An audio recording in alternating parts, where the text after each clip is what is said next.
बनाया फ्लैट लेने चाहिए कि प्लॉट लेना चाहिए? जैसे आप बात कर रहे थे विला पे, यदि विला, फ्लैट और प्लॉट। फ्लैट और प्लॉट की तो तुलना ही नहीं है, मतलब फ्लैट बिल्कुल नहीं लेना चाहिए यदि फ्लैट और प्लॉट की तुलना कर रहे हो तो। क्यों? इसकी वजह यह है कि फ्लैट आपका जब शुरू में आप जिस दिन लेते हैं उस दिन उसकी साइनिंग अच्छी लगती है, 15 साल बाद उसकी साइनिंग वीक हो जाती है, और 35-40 साल बाद या 50 साल बाद वो उसकी ओनरशिप आपके नाम नहीं होती है। तो जिस दिन वो ढलेगा उस दिन आपको क्या मिलेगा पता नहीं है।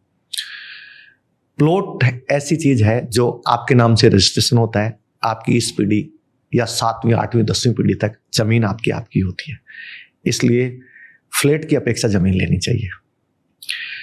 लेकिन कई बार आपको रहने के लिए फ्लैट चाहिए और वहां आपकी प्लॉट में प्लॉट मतलब प्लॉट खरीदने की कैपेसिटी नहीं है उस जगह पे जहां पर रहना चाहते हो, तो ऑब्वियसली आप खरीदते हो।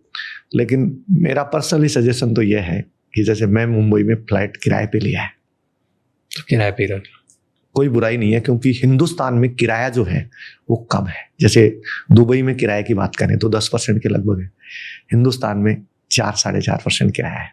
तो हिंदुस्तान में फ्लैट किराए की दृष्टि से बहुत फ्रूटफुल है। तो जब आपको इतना सस्ता कोई फ्लैट मिल रहा हो तो रुपया इतना देने की जरूरत नहीं। मतलब मैं ये समझूं कि 3 करोड़ का फ्लैट है, मैं 45,000 रुपए के रेंट में रहता हूँ, तो 40-45 हजार रुपए भाड़े में यदि कोई फ्लैट मिले, उतना 3 करोड़ रुपया यदि मैं कहीं प्लॉट में लगाऊं तो उसका 10-20 गुना, 10 गुना 5 गुना जल्दी होगा, फ्लैट में इतना गुना नहीं होगा। और वैसे फ्लैट इन्वेस्टमेंट के हिसाब से भी बहुत ही खराब है कि क्योंकि रेंटल यील्ड नहीं मिलता। मतलब आप सोचो कि यार मैं एक फ्लैट ले लूँ, 2-3 फ्लैट ले लूँ, उसका रेंट मेरे को मिलते जाएगा और मेरी इनकम चालू हो जाएगी, तो बहुत ही घटिया आइडिया है, क्योंकि जो रेंटल वहाँ से मिलेगा वो कुछ वैल्यू नहीं रखता। मुझे तो ये समझ में ही नहीं आया। मैं कई बार ये सवाल करता हूँ कि मुंबई को फ्लैट्स का इतना जुनून क्यों है? मुझे भी नहीं समझ आया आज तक, है ना? क्योंकि मैं भी इंदौर से हूँ, मैंने भी सारे ये चीज़ें देखी।